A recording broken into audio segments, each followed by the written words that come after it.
Começando hoje, né, mais uma aula aí no nosso projeto de formação. Eu queria agradecer muito, né, a presença de quem esteve aí nas 3 noites, né, ajudando a gente no debate. E espero que esse projeto, né, tenha frutos e a gente consiga produzir muitas outras aulas, né, como essa.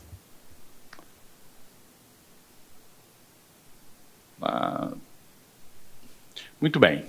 Hoje, pessoal, o tema de hoje, né, que nós vamos trabalhar é concepções sindicais, tá? Nós vamos discutir quais são as principais ideias que se baseiam, né, o movimento sindical é construído, tá certo?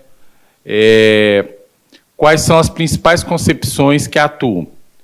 Mas antes da gente entender, né, essa questão das concepções, eu queria dizer o seguinte: eu não sou, né, uma pessoa neutra nessa discussão. Eu tenho uma concepção, né, defendo uma determinada concepção e, evidentemente, vou analisar as outras concepções a partir, né, do meu entendimento, né? É sempre assim, né, gente? Toda vez que você tem alguém que expõe uma ideia, essa ideia nunca é neutra, né? Então eu vou tentar discutir as concepções, mas sob uma ótica de uma determinada concepção. E eu vou, né, gente, discutir aí as concepções, mas antes...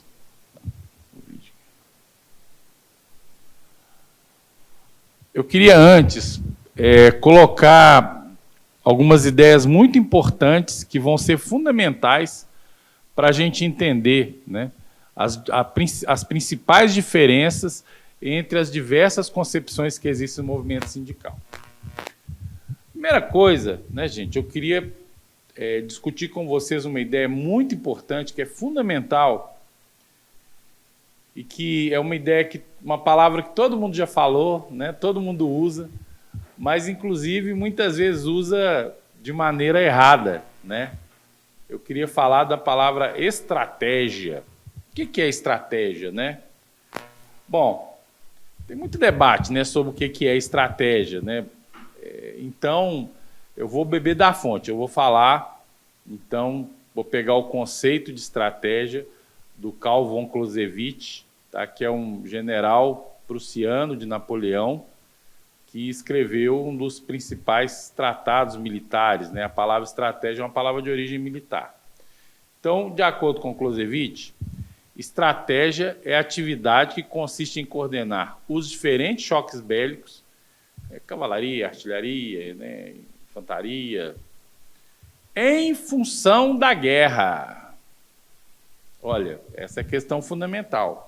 Ou seja, em outras palavras, estratégia é o objetivo final, é aquilo que se deseja alcançar, é o elemento direcionador de nossas ações. Quer dizer, a estratégia, né, gente, é aquela luzinha lá longe, é aquela coisa muito distante para nós, mas que é o que determina o que está no nosso objetivo final. Coloca mais isso aqui. Eu tô mais do que eu. Tá certo, pessoal? Bom, e aí eu vou pegar um texto, né, de um livro da Martha Harnecker, que inclusive eu vou sugerir daqui a pouco, que ela fala da questão da estratégia. Para que nossas ações não se traduzam em atividades desordenadas, para que todas contribuam para o avanço da luta, devem ter como linha orientadora a nossa estratégia. Se se perde de vista a estratégia, nossa ação política pode se tornar imediatista e cair no oportunismo. Olha só, gente, é muito importante refletir sobre isso aí, tá certo? Quer dizer, o dirigente sindical, se tem uma coisa que ele não pode reclamar, é de monotonia, de rotina. Cada dia a gente tem um problema diferente para resolver, Cada dia a gente tem um conflito diferente, né? Agora, se a gente não pensa no que a gente quer construir com a nossa ação a longo prazo, ou seja, se a gente não pensa na nossa estratégia, nós viramos enxugador de gelo. Nós viramos aquele cara que chega, né, no sindicato todo dia e resolve o problema do dia, e no dia seguinte ele chega no sindicato e resolve outro problema, e ele vira um resolvedor de problema. Mas, na verdade, ele não constrói nada no sentido de avançar na luta, no objetivo final, né, gente? Porque, afinal de contas, né, gente, vamos pensar, por que nós somos sindicalistas? Quer dizer, o sindicalista é aquele cara que entende que a situação do jeito que está, ela não é legal, né?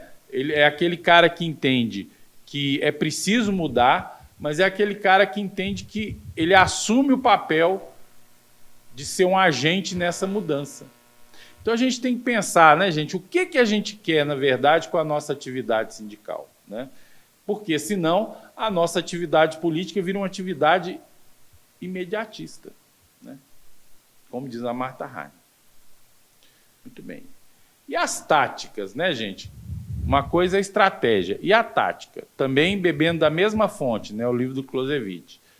Tática consiste em desenvolver ações que visem utilizar os recursos disponíveis em um determinado momento para alcançar os objetivos, né? Ou seja, se a estratégia é aquele nosso objetivo final, é aquela coisa que está lá longe, né? A nossa tática é a nossa ação imediata. E aí essa nossa ação imediata, ela pode ser defensiva. Aliás, atualmente, né, gente, a situação de um momento histórico difícil que os trabalhadores estão vivendo, né, geralmente as nossas táticas são defensivas, né? Geralmente é não a isso, não aquilo, não ao projeto de lei tal, não a lei tal, né? Porque o que tem se discutido geralmente é negativo para os trabalhadores, não é a reforma da Previdência, não é a reforma trabalhista, ou seja, a gente tem adotado atualmente táticas defensivas, né? Agora, em outros momentos históricos, nós já defendemos táticas alternativas. Por exemplo, redução da jornada de trabalho, né? Num determinado momento histórico não muito distante, a gente falava em redução da jornada de trabalho, né? Quer dizer, a gente falava em uma ação que propunha uma alternativa na sociedade, né? Pela construção de um novo projeto de industrialização no país. Então, assim, a tática, ela depende do determinado momento, né? Aliás, como dizia Lenin, né, gente? A essência da tática é a correlação de forças. Então, quando você tem uma sociedade, né, uma sociedade de classes, lembra que nós falamos lá logo na primeira aula, né, que toda sociedade de classe ela é pautada por constantes conflitos, né? Então, sempre existem forças atuando. Então, a correlação de forças, evidentemente, quando ela nos é favorável, as nossas táticas são táticas ofensivas, são táticas alternativas, né? Agora, quando a correlação de forças não nos é favorável, a nossa tática ela é uma tática defensiva, né? É de evitar perdas, tá certo? Então, o que determina as táticas ou seja, o que determina o que a gente vai fazer naquele momento é a correlação de forças. Agora, pessoal, é muito importante, tá? Nós não podemos nos fixar apenas na estratégia ou apenas nas táticas e nem confundir uma coisa com outra, tá? As duas coisas são importantes e trabalham em conjunto, né? Só para a gente fazer uma analogia, você imagina que você está na rua caminhando e seu objetivo é chegar num edifício muito alto, que está lá longe, lá de onde você vê o edifício. Então, seu objetivo é chegar naquele edifício.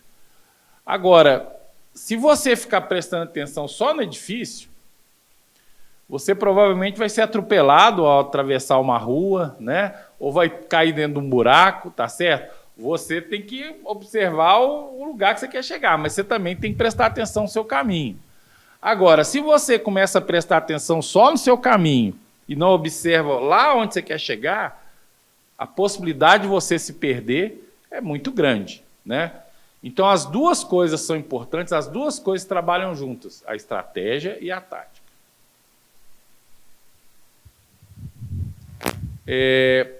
Outra questão importante, né? A estratégia, o objetivo final, ela não pode mudar. O nosso objetivo final tem que ser sempre o mesmo, independente de qualquer mudança conjuntural, né? Agora, como depende da correlação de forças, e essas estão em constante mudança, a tática muda constantemente. Por exemplo, a nossa tática, as nossas táticas, né, no governo Bolsonaro eram umas. As nossas táticas no governo Lula agora são outras, né? Por quê? Porque houve uma mudança na situação, né? Por exemplo, você está numa campanha negocial, né? Aliás, a gente já viveu isso em vários momentos. Você está numa campanha negocial, por exemplo, e a categoria não está muito participativa do processo. Você não consegue mobilizar. A sua tática é uma. Agora, se acontece um fato novo que causa uma profunda mudança na correlação, profunda mudança na realidade, na correlação de forças, a sua tática tem que mudar. Da mesma maneira, né, gente, que você está numa luta, você está numa greve, por exemplo, a greve está forte e tal, mas se você está vendo que por um motivo ou por outro a greve começou a refluir, você tem que mudar as suas táticas, né? Então a tática, ela depende da correlação de força. Então a tática, ela muda constantemente. E aí, né, gente, um conceito interessante da Martha Harnecker é o conceito de estratégia parcial, né? Em um determinado momento histórico, uma linha de ação pode ganhar uma importância particular. Nesse caso, ela pode ser chamada de estratégia parcial. Por exemplo, a gente lança um candidato agora nas eleições, né, do final do ano. A gente vai lançar um candidato a vereador. Qual que é o objetivo da nossa campanha? O objetivo da nossa campanha é eleger, ele ser o mais votado, o nome dele ser conhecido, né? A gente construir um trabalho em torno da campanha. Você tem vários objetivos numa campanha. Isso aí a gente chama de estratégia parcial, tá? Agora, é importante entender que a estratégia parcial, em si, ela é uma tática, né? Ela é uma tática de particular importância, né? Mas ela é uma tática. Por exemplo, eleger um vereador ou eleger o presidente da República não é uma estratégia, ele é um caminho, é uma forma da gente conseguir as transformações na sociedade que a gente quer, mas não é o objetivo final, né? Agora, numa determinada campanha, a gente pode estabelecer o que a gente chama de estratégia parcial. Muito bem. E aí, né, gente, a gente está falando de estratégia e tática aí, eu queria citar, né, uma frase do Sêneca, que foi um senador romano que foi o tutor, né, do Nero, mas foi um grande filósofo, e ele dizia o seguinte: nenhum vento sopra a favor de quem não sabe para onde ir. Quer dizer, se você não estabelece bem claro as suas táticas e você não tem clara a sua estratégia, não adianta, gente, as condições serem mais favoráveis. Aquela história, né, que o Brizola falava do cavalo passar encilhado, né? Quer dizer, não adianta. Se você não tem claro para onde você quer ir, e isso, gente, é um problema muito sério no movimento sindical. Isso acontece muito no movimento sindical, né? Se você não sabe para onde ir, não adianta as condições de serem favoráveis. Alguns pontos para reflexão, né, gente, sobre essa discussão estratégia e tática. Após a derrota da experiência soviética, a classe trabalhadora no mundo inteiro entrou numa defensiva estratégica, ou seja, todas as ações de uma forma geral, da luta dos trabalhadores no mundo inteiro, foram no sentido de evitar maiores perdas, né? Nós tivemos a ascensão do neoliberalismo, né, agora do ultraliberalismo, tá certo? Que ataca os direitos dos trabalhadores, e nós entramos numa situação defensiva. Nós tivemos no Brasil o golpe, né, de 2016, que derrubou a presidente Dilma, e a gente entrou na defensiva tática, ou seja, as nossas ações imediatas eram todas defensivas.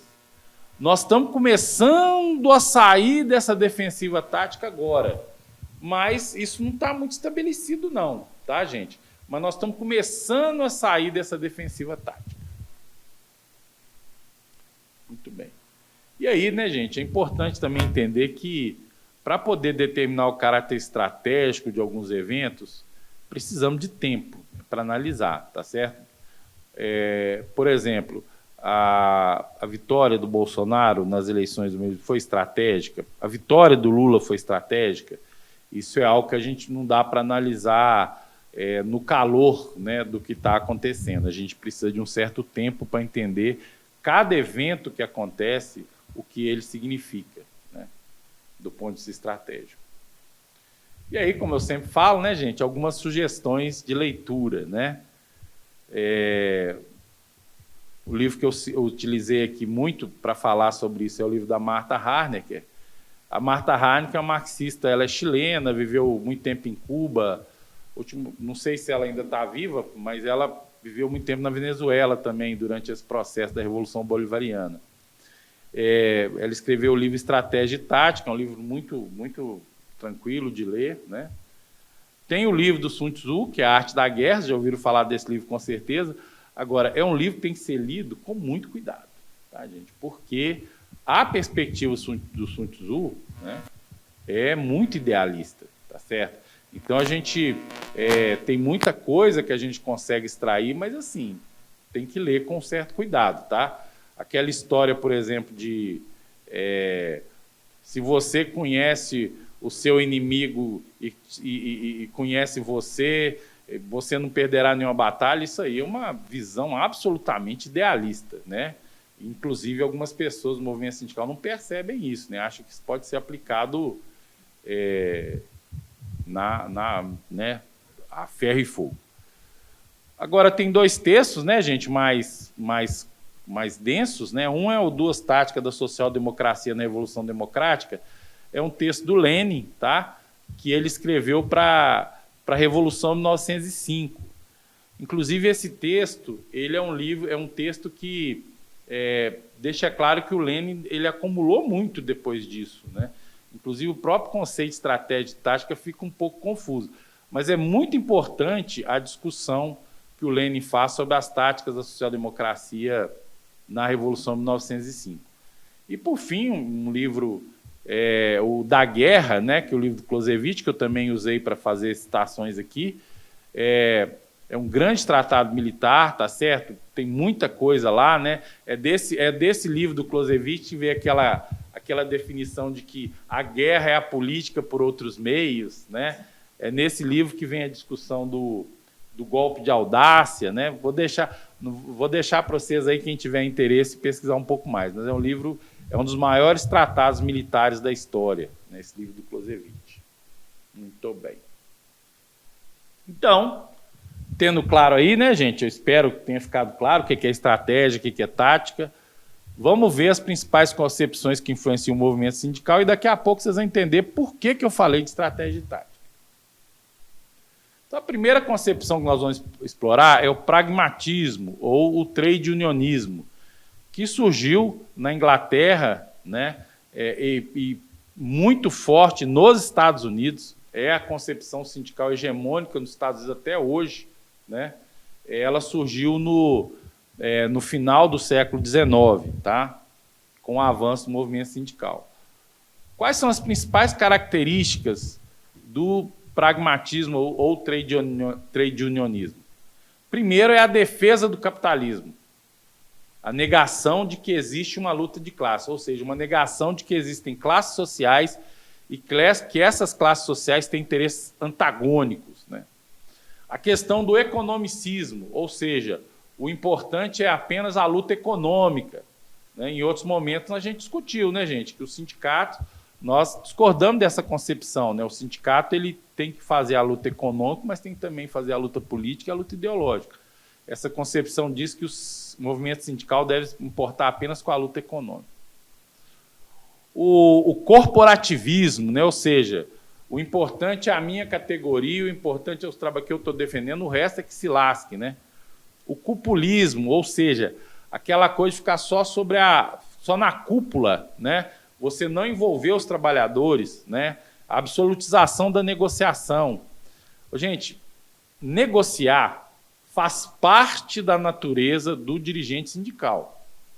Isso, ele tem que, inclusive, se aprimorar nessa sua característica, né, de negociador. É fundamental, tá certo? Agora, nós não podemos negociar sem estar envolvendo a nossa categoria no processo de negociação, tá certo? Os trabalhadores, se a categoria vai atender o nosso chamado, né, ele é outra história. Agora, se não atender, nós temos que ver, inclusive, como a gente fazer isso, como envolver a categoria. Mas a negociação sem a participação da categoria é algo que defende essa concepção sindical. E aí chega numa situação extrema, né, que é o sindicato como centro de negócio, né? Por exemplo, é muito comum no sindicalismo estadunidense os sindicatos, por exemplo, que atuam numa determinada montadora de automóveis, comprar ação da montadora. Sabe, assim, olha que coisa, né, absurda. Quer dizer, se você compra a ação de uma empresa, o que você quer? Que essa empresa dê lucro. Agora, para essa empresa dar lucro, uma questão importante é aumentar o grau de exploração dos trabalhadores, não é isso? Então, assim, a gente vive, principalmente o sindicalismo estadunidense, essa forte característica. Bom, gente, aí eu queria indicar, né, dois filmes hollywoodianos aí, né, que expressam bem essa concepção, tá? E essa questão do sindicalismo como centro de negócio. Um é esse filme é do meados da década de 90, Hoffa, que conta a história de um dirigente sindical, Jimmy Hoffa, que foi muito poderoso nos Estados Unidos, né, num determinado período, meados do século XIX, do século XX, perdão, mas ele se envolveu com o crime organizado e o corpo dele desapareceu, nunca foi encontrado, né? Corre a lenda que o corpo dele está enterrado no meio de campo daquele estádio onde ocorre o Orange Bowl, sabe, aquela final do campeonato de futebol americano, né? Mas talvez seja lenda. E outro é uma ficção, né? É um filme final dos anos 70, início dos anos 80, com Sylvester Stallone, se chama Fist, que o Sylvester Stallone é um dirigente sindical também, né? Que começa, né, sendo muito combativo, mas no final das contas ele acaba também transformando o sindicato em centro de negócio. Gente, essas concepções que estou colocando aí, olha só, defesa do capitalismo, economicismo, corporativismo, cupulismo, vocês já viram isso aí em algum lugar? Eu acredito que muito, né?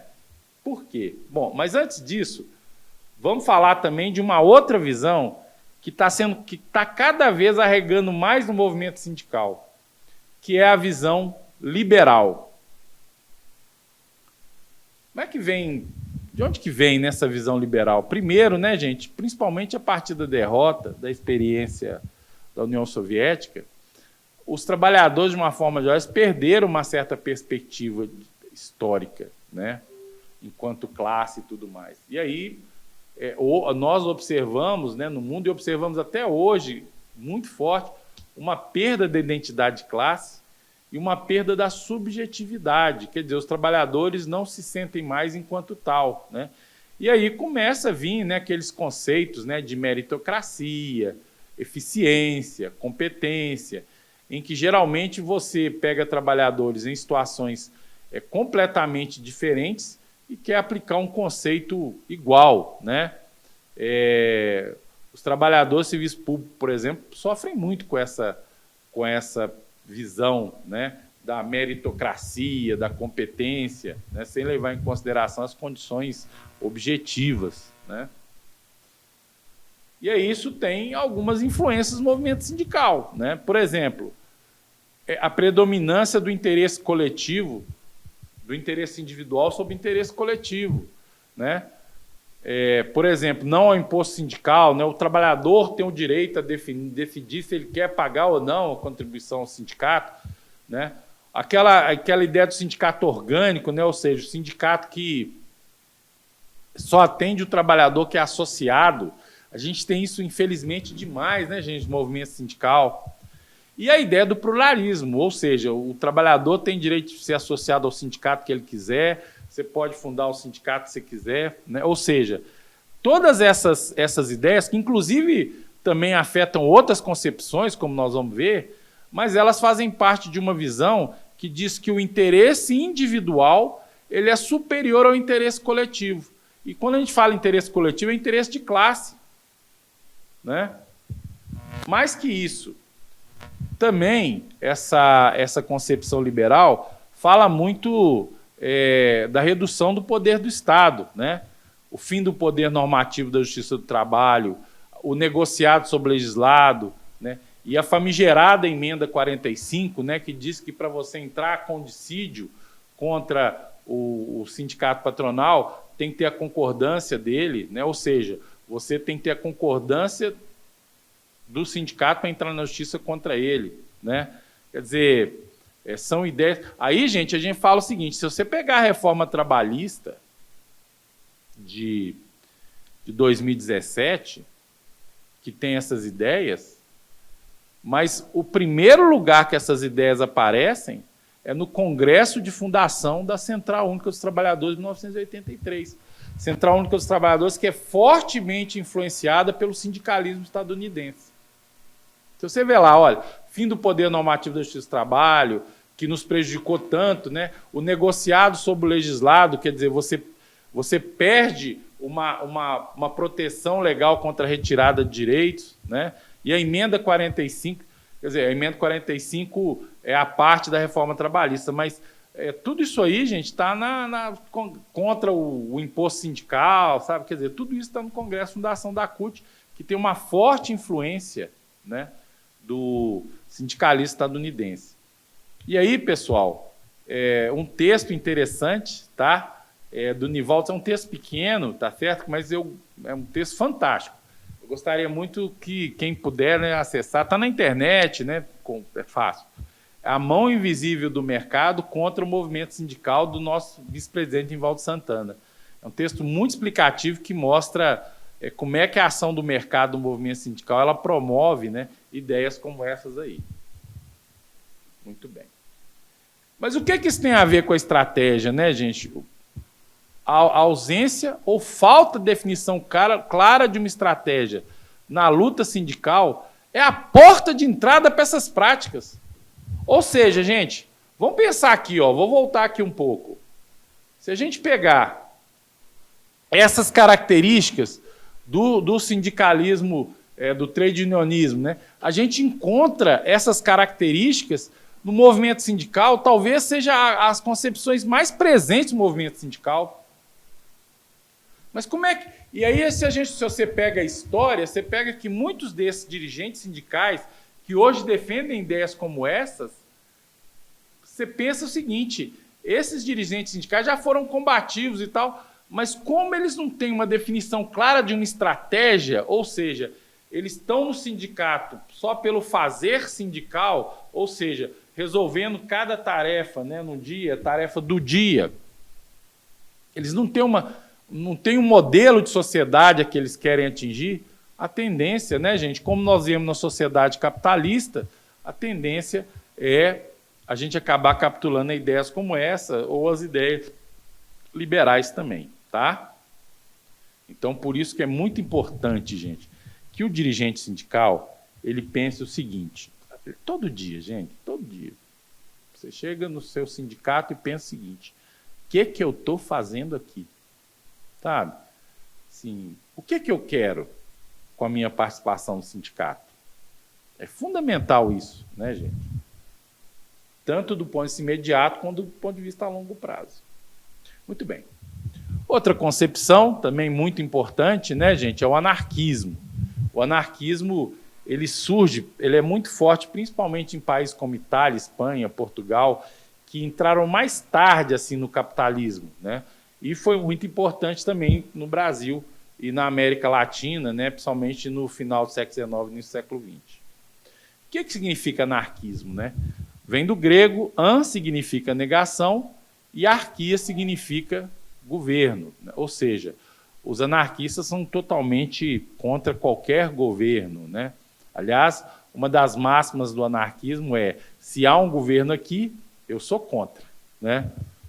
Bacana, legal, né? Mas não serve muito para avançar na luta, né? E aí, quais são as principais características, né, do anarquismo? Ele defende a abolição total do Estado, o fim das leis, dos partidos, da religião.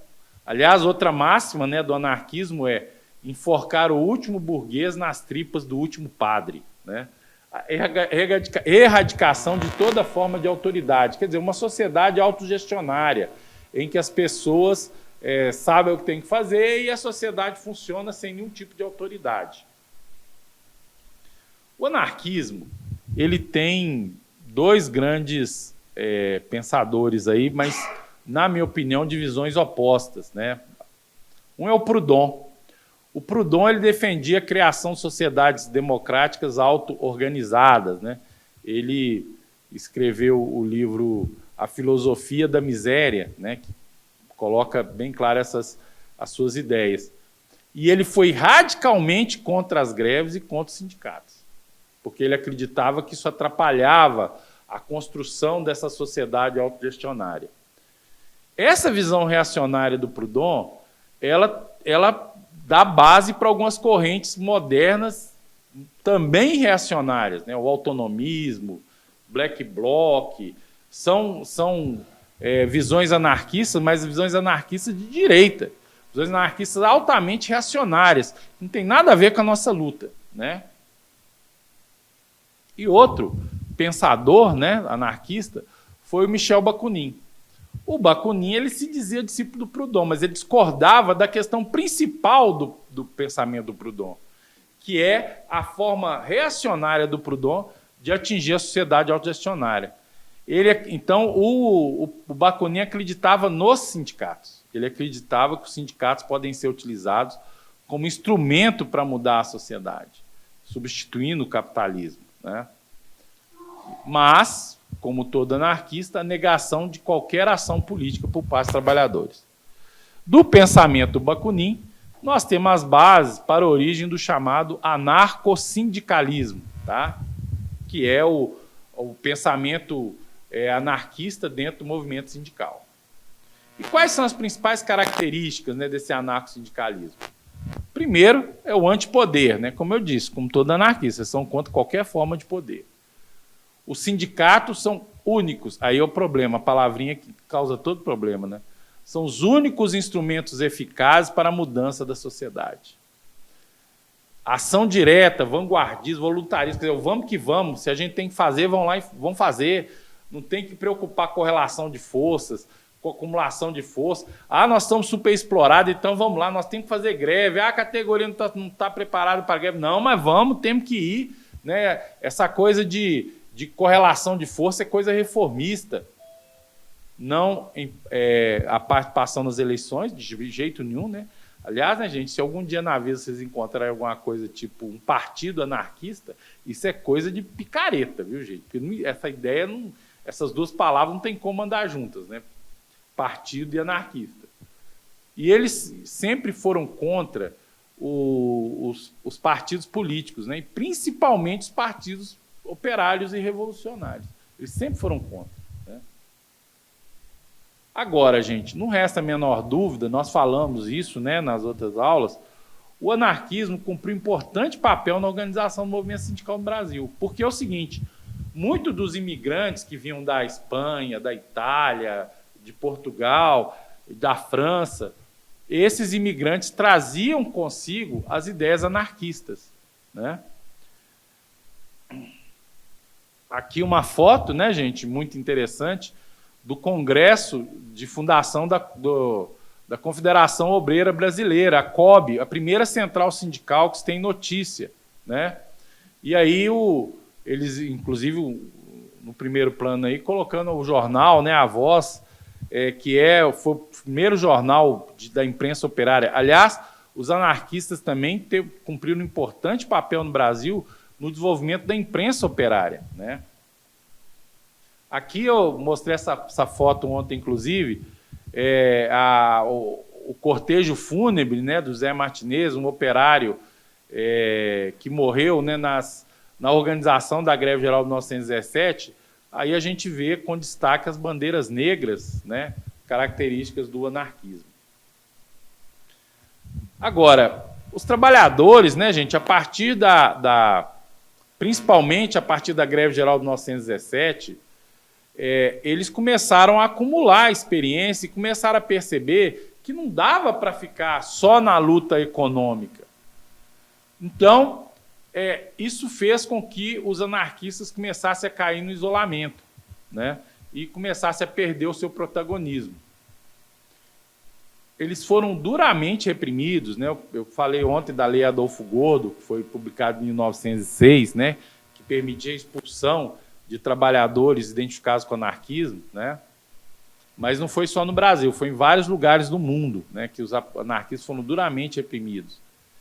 E, evidentemente, em 1917, né, a Revolução Russa, ela leva ao poder uma outra concepção, né, uma outra forma de pensar a sociedade, de uma outra forma de pensar a luta dos trabalhadores. Então, isso também fez os anarquistas perderem muito seu protagonismo. Aqui duas obras, né, gente, para a gente entender um pouco do anarquismo. Um é um filme. Esse filme é muito difícil de encontrar, né? Não sei, só nessas sebos aí e tudo mais. É um filme que chama Sacco e Vanzetti. Ele conta a história de dois dirigentes sindicais anarquistas estadunidenses, né, no norte dos Estados Unidos, em que é uma história real, né? Esse filme é baseado na história real.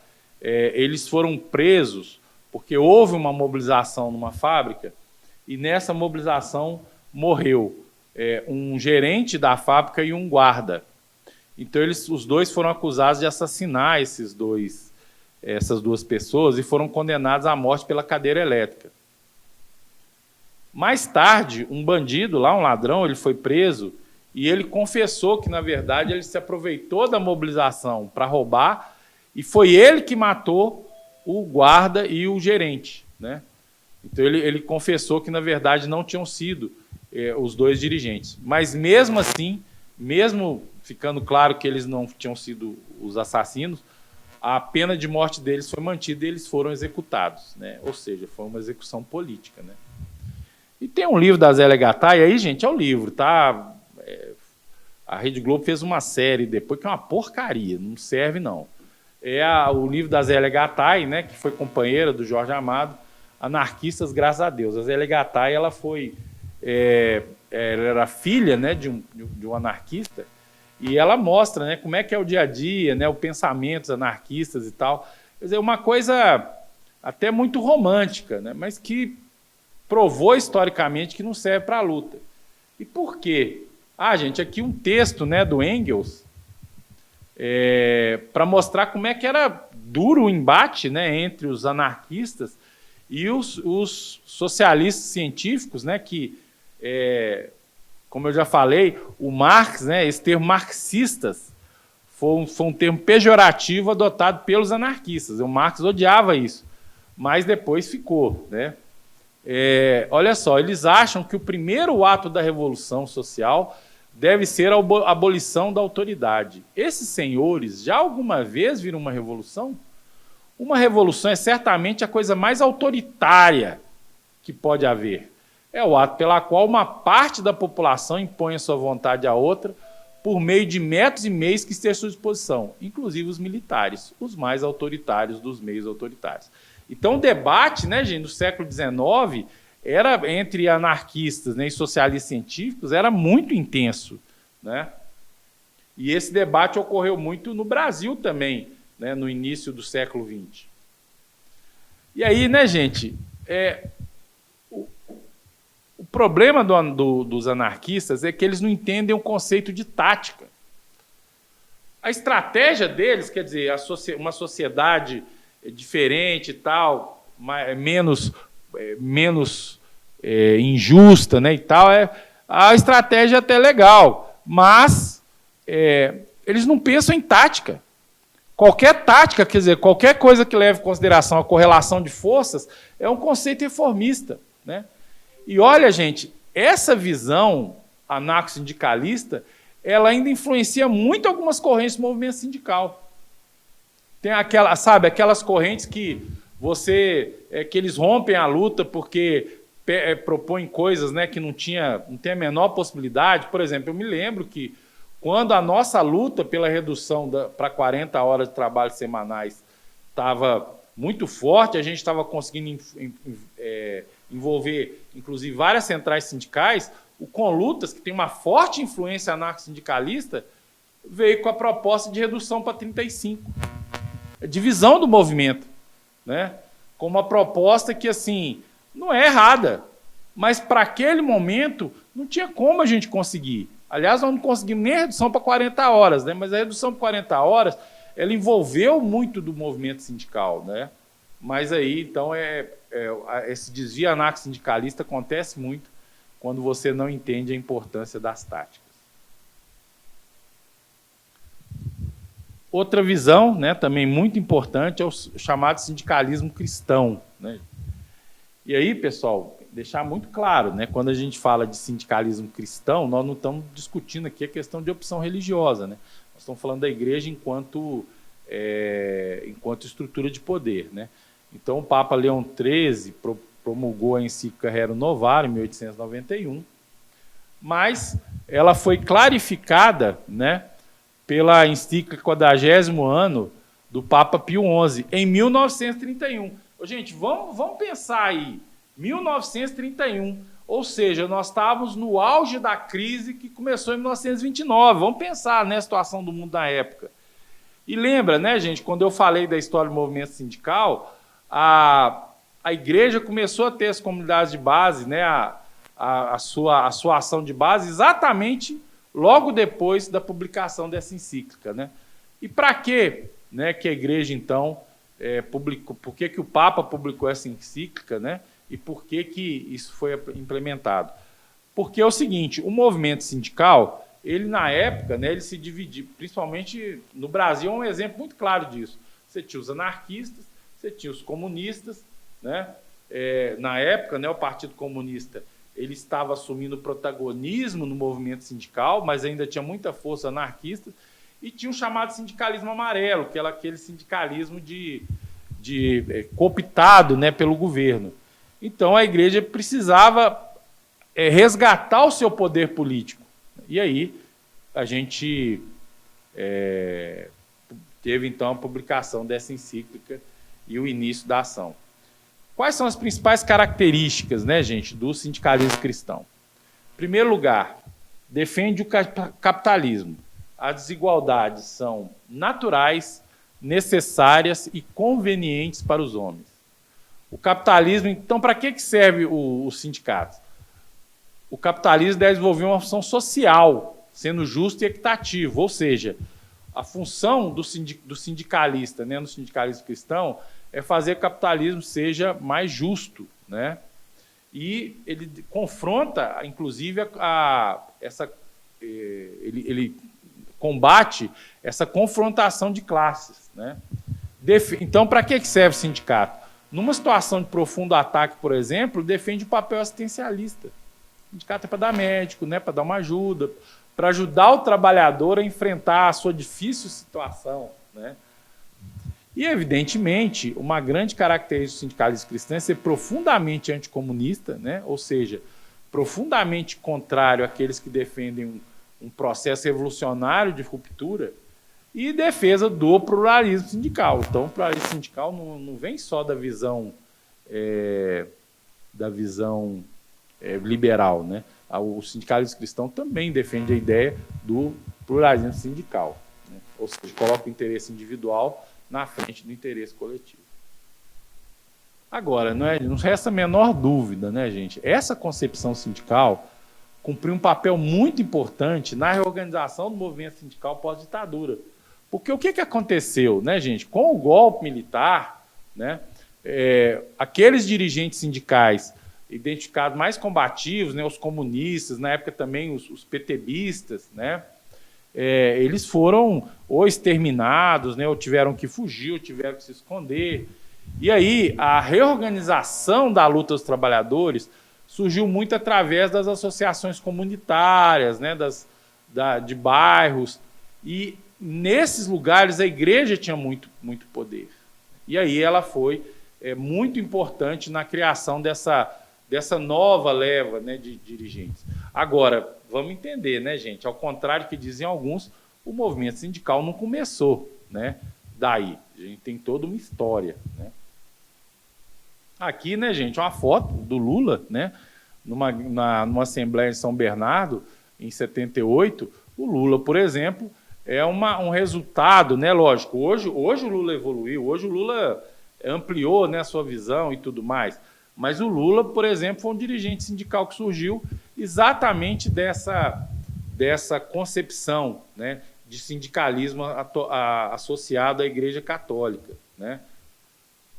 Agora, o Lula é um grande dirigente, né? Foi presidente da República, está sendo atualmente, e apesar de todas as dificuldades, a gente tem conseguido alguns avanços, né? Agora, o sindicalismo cristão também produziu algumas coisas terríveis, né? Por exemplo, o Lech Wałęsa na Polônia, né? Hoje a Polônia é um dos berços do neonazismo, né? E muito influenciado pelas ideias do sindicalismo cristão, né? O Lech Wałęsa foi um dirigente sindical com ideias profundamente reacionárias, ideias profundamente a favor da implementação do receituário ultraliberal na Polônia, né? E hoje a Polônia é um dos principais berços, né, do neonazismo no mundo. Então, né, gente, apesar de nós termos táticas coincidentes com o sindicalismo cristão, né, num determinado momento de luta, agora as nossas estratégias são completamente diferentes. Nós propomos uma transformação social, nós propomos uma mudança para um outro tipo de sociedade, né? Agora, o sindicalismo cristão propõe um capitalismo mais domesticado. Sinceramente, eu acho que isso não é possível, mas aí, né, é uma outra discussão. Bom, além do pragmatismo, do anarquismo, do sindicalismo cristão, nós temos também correntes socialistas, né, não marxistas, né? A principal corrente socialista não marxista é a social-democracia. A social-democracia foi muito forte na Europa, né, principalmente no final do século XIX, e até hoje tem uma grande influência. Tá? O que propõe, né, a social-democracia? Primeiro, a social-democracia diz que as transformações na sociedade vão acontecer via institucional. Ou seja, nós vamos ganhando eleição, vamos, né, aumentando nossos espaços institucionais até a gente chegar no poder. Então, se é assim, não é necessário uma revolução, né?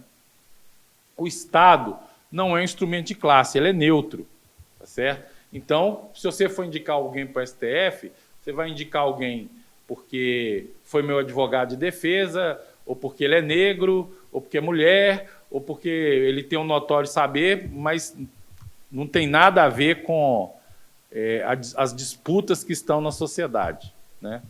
Só para vocês verem isso aí. E aí a questão da social-democracia, ela propõe que, na verdade, o socialismo será conquistado através de um processo natural de evolução do capitalismo, com uma outra pequena ruptura aqui e ali, né? Mas um processo natural de evolução. Tese essa, né, gente, que já foi derrotada em várias situações, né? Haja visto, por exemplo, o que aconteceu no Chile em 73, né? Ou seja, a gente tem vários exemplos de situações que provam que esse evolucionismo simplesmente não pode acontecer, né?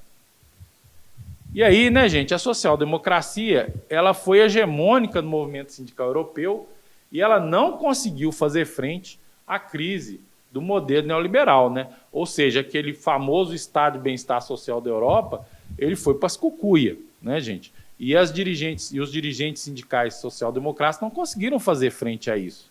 Aliás, isso é uma das explicações, né, que mostram a ascensão da direita, principalmente na Europa, né, que vai influenciar todo mundo. E o que é que isso tem, né, a ver com estratégia e tática? Na verdade, de certa forma, né, gente, a social-democracia é o oposto do anarquismo, né? Se o anarquismo, para ele só existe a estratégia, para o social-democrata só existe a tática, só existe a ação imediata, só existe aquilo que a gente está fazendo agora. Cada ação que a gente está fazendo agora, ela é um objetivo final em si.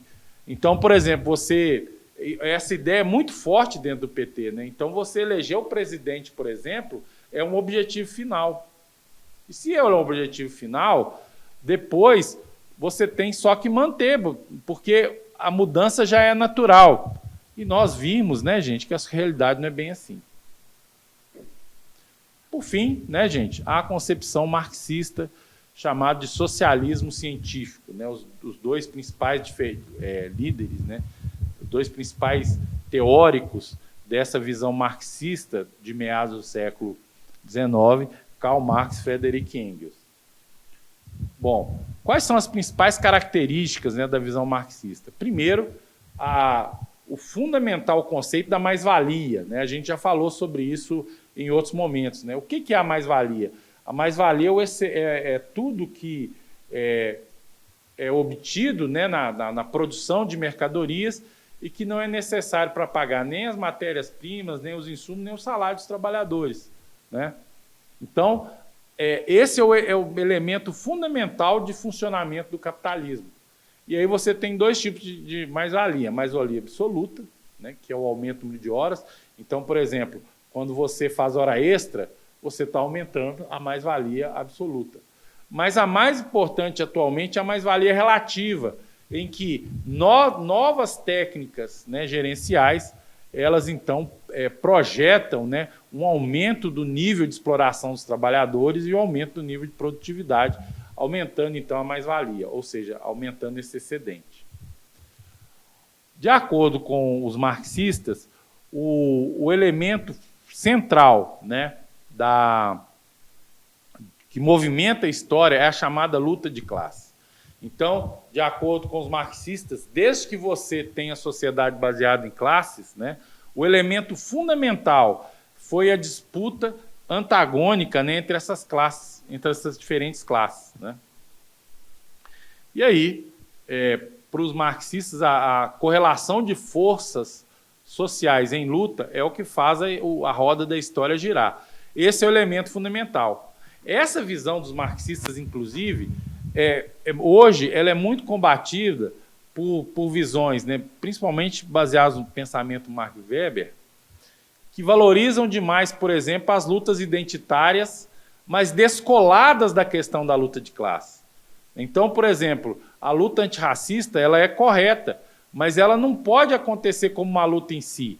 Ela tem que acontecer associado aos interesses de classe. A burguesia, a classe dominante, ela utiliza do racismo para os seus interesses, né? Então, a gente, de acordo com marxistas, as lutas identitárias elas são importantes desde que elas sejam associadas à ideia da luta de classes, né? Então, o que os marxistas pensam com relação ao movimento sindical? As greves elas são um acúmulo importante, mas limitados. Então, a gente nunca vai chegar, os trabalhadores jamais chegarão ao poder através de greves, né? A greve é uma luta importante, mas ela tem seus limites. Os sindicatos têm que ser uns organizadores de luta. E foi falado até ontem, né, que os sindicatos têm que ser também escolas de socialismo. Ou seja, os sindicatos têm que ser instituições que mostram para os trabalhadores, né, que a gente precisa construir uma outra sociedade, a gente precisa construir uma sociedade socialista, né?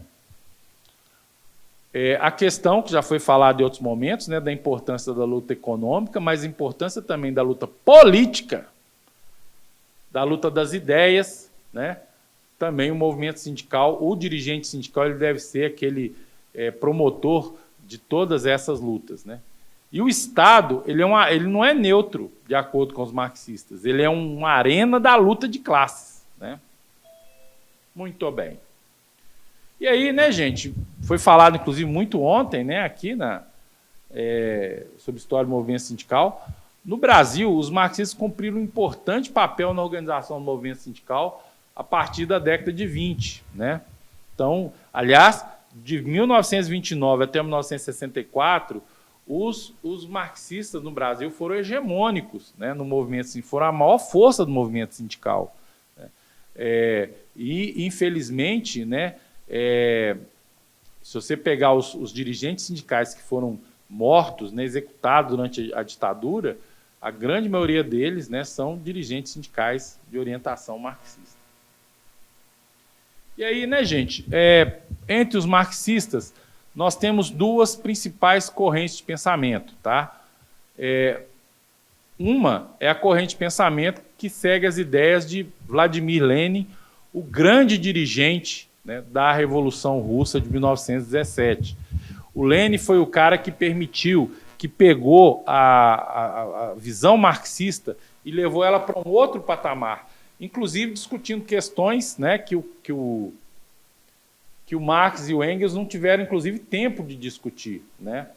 E essas questões, né, que ficaram abertas entre o Marx e o Engels são as principais questões que são defendidas por uma outra corrente de pensamento também marxista, que são chamados os trotskistas, né, que seguem as ideias de Leon Trotsky, outro dirigente da Revolução Russa de 1917, não da mesma estatura do Lenin, muito importante deixar claro isso, mas que cumpriu um papel importante também na Revolução.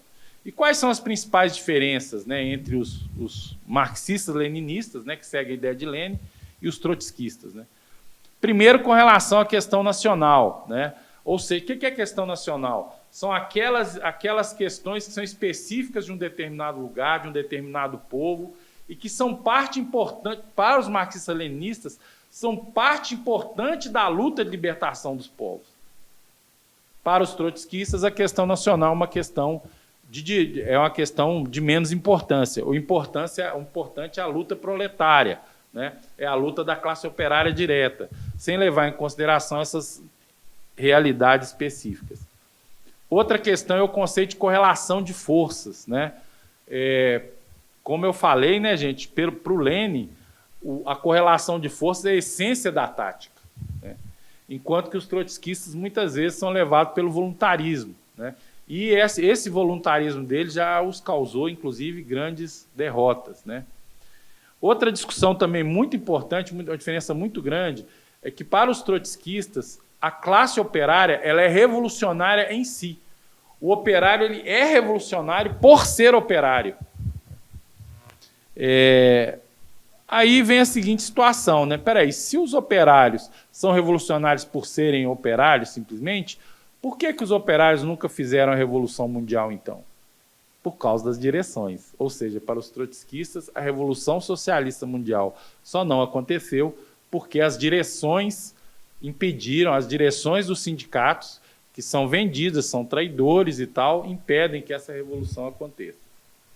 Mas a grande diferença entre os marxistas-leninistas do movimento sindical e os trotskistas é o conceito de unidade. Para os marxistas-leninistas, a unidade é uma questão fundamental.